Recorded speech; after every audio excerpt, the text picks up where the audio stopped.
दोस्तों बहुत ही बड़ी न्यूज़ निकल करके आ रही है। ट्रम्प ने 50% ओवरऑल टैरिफ इंडिया पर इम्पोज कर दिया है। पहला 25% टैरिफ 31 जुलाई को इम्पोज किया गया था एंड अगला 25% अभी कल ही 6 अगस्त को इम्पोज किया गया।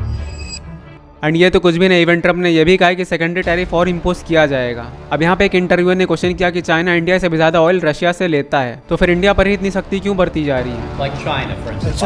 जहाँ पर ट्रम्प ने यह कहा कि 25% टैरिफ लगाए हुए सिर्फ अभी 8 ही घंटे हुए हैं एंड आगे और सेकेंडरी टैरिफ भी लगाया जाएगा। तो दोस्तों यहाँ पे सेकेंडरी टैरिफ का मतलब ये है कि अमेरिका ये बिल्कुल भी नहीं चाहता कि कोई भी कंट्री रशिया के साथ ऑयल का ट्रेड करे, जो कि इंडिया कर रही है। एंड टाइम को देखते हुए सेकेंडरी टैरिफ भी लगाया जाएगा, यानी कि यहाँ पे अमेरिका इंडिया को दबाने की कोशिश कर रहा है। सो दोस्तों इससे होगा ये, जो इंडिया और अमेरिका के रिलेशन है एकदम निचले स्तर पर पहुंच जाएंगे। एंड दोस्तों यहीं पे इंडिया के एमईए का आज रिप्लाई आया है। इसमें साफ लिखा हुआ है कि इंडिया के जो 140 करोड़ लोगों की उम्मीदें हैं उनको पहले सामने रखा जाएगा एंड इंडिया अमेरिका के सामने झुकने वाला नहीं है। ये रिप्लाई आज ही इंडिया के मिनिस्ट्री ऑफ एक्सटर्नल अफेयर्स से आया है, जब 50% टैरिफ हो चुका है। तो दोस्तों अगर आपको पूरी हिस्ट्री जानी है अमेरिका टैरिफ से अलग अलग कंट्रीज पर क्यों इम्पोज कर रहा है, तो आप मेरी ये वाली वीडियो चेकआउट कर सकते हो। मैंने इसमें सिंपल वर्ड्स में एक्सप्लेन किया हुआ है कि टैरिफ इम्पोज करने का क्या रीजन है। एंड वहीं एनएसए अजीत डोवल मॉस्को पहुंच चुके हैं एंड वहीं चांसेस है कि इंडिया के फॉरेन मिनिस्टर सुब्रमण्यम जयशंकर भी जाकर के पुतिन से मुलाकात कर सकते हैं। एंड वहीं पीएम मोदी एससीओ समिट के लिए चाइना जा रहे हैं। अब आप यहाँ पे देख सकते हैं कि कैसे जियोपॉलिटिक्स चेंज हो रही है। एंड अगर इंडिया, चाइना और रशिया जो आरआईसी बना रहे हैं, अगर ये तीनों ही कंट्रीज एक हो गई एंड इधर साउथ अफ्रीका एंड ब्राजील भी इन्हीं का पार्ट है।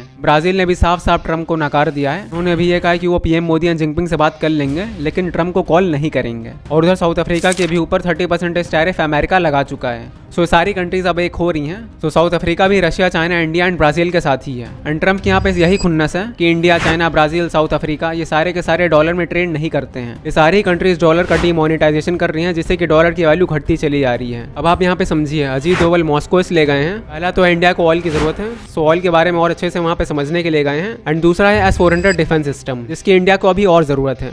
नेक्स्ट चीज़ है फ्रेंड्स, इंडिया ने यहाँ पे अमेरिका का F-35 लेने से मना कर दिया है और वहीं रशिया को Su-57 इंडिया लेना चाह रहा है। इसीलिए ऐसा कहा जा रहा है जो अजीत डोवल रशिया गए हुए हैं वहाँ पर Su-57 को लेकर के ही बड़ी डील कर सकते हैं। और वहीं अजीत डोवल के बाद सुब्रमण्यम जयशंकर भी रशिया को जाने वाले हैं। और वहीं पुतिन भी इंडिया को आने वाले हैं, हालांकि उनकी डेट डिसाइड नहीं हुई है, लेकिन वो इसी साल जरूर आएंगे। अब यहाँ पर आप बात समझे कि ट्रम्प ने इंडिया और रशिया की इकोनॉमी को डेड इकोनॉमी कहा था। तो यहाँ पे दोनों ही कंट्रीज इंडिया और रशिया अपने ट्रेडिंग रिलेशंस और मजबूत कर रहे हैं। एंड ट्रम्प की इस कोशिश की वजह से इंडिया और चाइना के भी रिलेशंस और अच्छे हो रहे हैं। तो यहाँ पे India, China, Russia, Brazil, south Africa 5 countries एक हो चुकी हैं।